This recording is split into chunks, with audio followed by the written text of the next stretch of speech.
What's up, guys? It is Quinn back with another video, and today we're going to be going through my last set of positional rankings. So I've already talked about my top 12 running backs, wide receivers, and quarterbacks. Now it is time to go through the tight ends. And then tomorrow I'm thinking about going through like my top 24 overall players. So if you guys are interested in that, make sure you guys look out for that tomorrow. But today is all about the tight ends, so let's just jump into it here at number 1. This is where I have Travis Kelce. He is getting up there in age. You know, he's 32 years old, which a lot of players at this point would kind of start to fall off. The thing is with Kelce, I'm just not going to start fading him until he actually goes out and starts regressing. He has finished as a top 2 tight end in points per game from 2016 to 2021, so he has just been dominant for, a ton of years straight. And I also think he could honestly be set up to see the most targets of his career now that Tyreek Hill is gone. They have brought in some new receivers, but he's the guy with all the familiarity there. He has the chemistry with Patrick Mahomes. So I think this could be another big year for Travis Kelce. At number 2, I have Mark Andrews, and he was last year's tight end 1, pretty dominant, averaged 17.7 points per game, number 1 in target share, targets, receptions, receiving yards, deep targets, red zone targets. I mean, he was just dominant all across the board, and he should be the locked-in Ravens number 1 target after Marquise Brown was traded to the Cardinals. I'm personally not expecting a repeat of his 2021 season because I do think the Ravens are going, back to their run-heavy approach, but I do think he's still going to be a locked-in high-end tight end 1. At number 3, this is where I have Kyle Pitts, and I'm actually going to be expecting a pretty solid jump from him in fantasy production because overall, just looking at his year 1, it was really, really solid from a real-life NFL perspective, but he did only finish as the tight end 11 in points per game, and that is just because he only got into the end zone one time. But when he got the ball, he was a big-time playmaker, 3rd in receiving yards and 1st in yards per reception. I totally understand this Falcons offense is likely going to be terrible, but I just feel like all the targets are going to be funneled between Kyle Pitts, Drake London, and Cordero Patterson, and I would not be shocked if Kyle Pitts leads that team in receiving, even as a tight end. So I do like him here as a top 3 fantasy tight end for the 2022 season. Moving on to number 4, another staple at the tight end position, George Kittle. He has been a high-end tight end 1 for the past 4 years. The only reason why I don't have him any higher is he just has way more target competition than the players ahead of him. Talked about how Kyle Pitts, that offense is not good. He could be the number 1 guy. Kelce's the number 1 option there. For Baltimore, it's Mark Andrews. Kyle Pitts is dealing with, Deebo Samuel, Brandon Ayuk. We don't exactly know what Trey Lance at quarterback is going to look like, but drafting Kittle here and, ranking him at number 4, I'm just going to be buying into his talent and overall trusting the 49ers coaches to get the ball, into their most talented players' hands. So that is why he comes in here at number 4. At number 5, I have Darren Waller. And I feel like the Raiders going out, bringing in Devontae Adams, it makes Darren Waller a very interesting option for fantasy football. He is no longer going to be the number 1 target on the Raiders like he has been the past 2 seasons. But I do think this Ravens offense is going to be very, very solid, especially in the pass game. I think they're going to have a lot of passing volume. And Darren Waller has showcased an elite ceiling in years past. In 2020, he averaged 17.4 points per game. And so even though he is my tight end 5, you could argue him maybe tight end 4. Maybe you even have him tight end 3.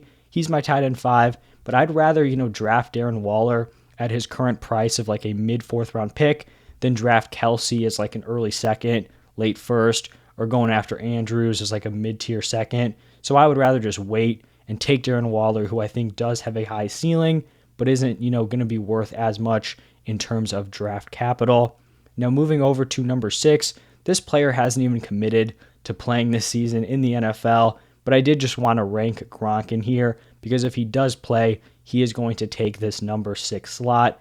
Last year, he finished as the tight end 3 in points per game, and he did it with very well-rounded production, caught 55 passes, 802 receiving yards, and 6 touchdowns, and he did all that in just 12 games. If he comes back, he's going to be one of Brady's favorite targets once again.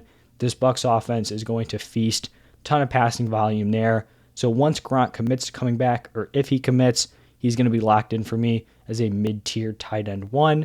At number 7, I have Dalton Schultz. And if you're someone who doesn't like to spend super early draft capital on a tight end, you don't want to draft your Travis Kelce's or your Mark Andrews in the second round.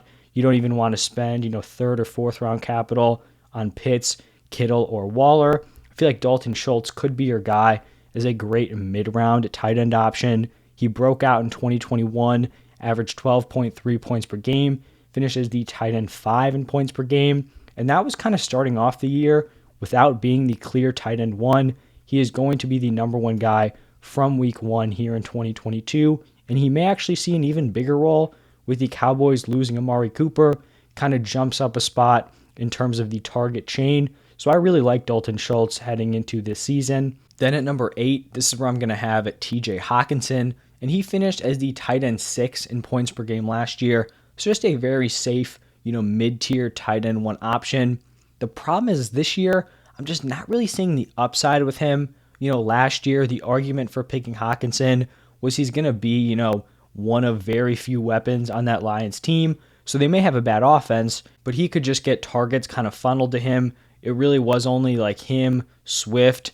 We didn't know, who was going to be the top wide receiver there. It eventually ended up being Amon-Ra St. Brown. But now heading into 2022, we have that Amon-Ra breakout. They drafted Jameson Williams, signed DJ Chark. DeAndre Swift is still going to be a receiving threat. And then you still have Jared Goff at quarterback. So I don't think this is going to be a fantastic offense, but there are also just way, more weapons who are very capable and can command targets. So I just don't know if I see the ceiling for Hockenson to finish as like a top 5 tight end in points per game. So I'll probably be fading him because I also think he's going to be drafted before a guy like Dalton Schultz, who I would much rather have at this point in the offseason.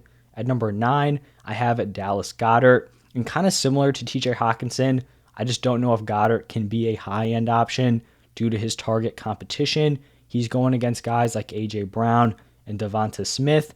And, you could maybe compete with that in a top-tier passing attack. Like I like Gronkowski when there's Evans, Godwin, Gage. Obviously, Gronk and Goedert are different caliber of players. But this is in a low-volume passing attack led by Jalen Hurts. So I feel like he has a solid floor because I believe in the player. I know he's going to be involved, to a certain extent, but I just don't know if he has that ceiling. So if you're not super worried about upside and just want someone that you think can be a top 12 guy, I don't think Goedert would be the worst pick. I have Pat Freiermuth coming in here at number 10, and this Steelers offense is looking very solid heading into the 2022 season. They really do just have young talent everywhere, and Freiermuth is coming off an impressive rookie season, caught 60 passes for 497 yards and 7 touchdowns. I don't know if Freiermuth is going to be able to rack up, enough volume or big plays to finish much higher than this tight end 10 spot, but I do think he is a touchdown threat on a passing offense that may be sliding a little bit under the radar.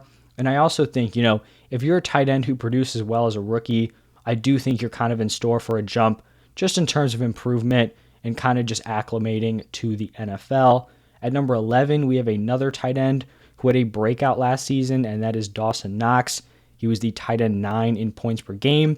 He was kind of carried by his 9 touchdowns in 15 games, but I'm actually feeling a little bit better about Dawson Knox than I was, a few weeks or months ago because the Bills didn't go out and make a ton of improvements to their receiving core. So I don't think Dawson Knox is going to be buried behind a bunch of talented wide receivers.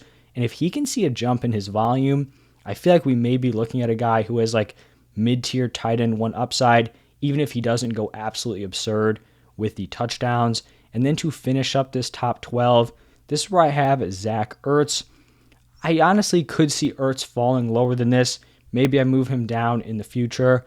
Maybe I'm looking at a guy like Fant, Gesicki. There are some other guys who could slot in there because he's going to be back with the Cardinals, but there is a lot more target competition this season. The Cardinals went out, added Marquise Brown and Trey McBride. I think it'll be interesting to see how involved Trey McBride is from year 1 because we know typically, rookie tight ends tend to struggle. For Ertz's fantasy value, if you have him on your dynasty rosters, you're definitely hoping that he can hold off McBride and be the clear-cut tight end 1, but I wouldn't be super surprised if this did turn into a tight end by committee. So I went through the top 12. Let's just run through those players one more time.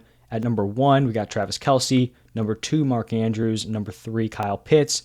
4, George Kittle. 5, Darren Waller. 6, Gronk. 7, Dalton Schultz. 8, TJ Hockenson. 9, Dallas Goedert. 10, Pat Freiermuth. 11, Dawson Knox. And then at number 12, Zach Ertz. If you guys stuck it all the way through this video, thank you so much. If you liked it, do me a huge favor, hit that like button and subscribe to the channel. And then look out tomorrow where I'll be going through my top 24 overall players, basically like 2 rounds of ADP. So thank you guys again, and I'll see you in the next one.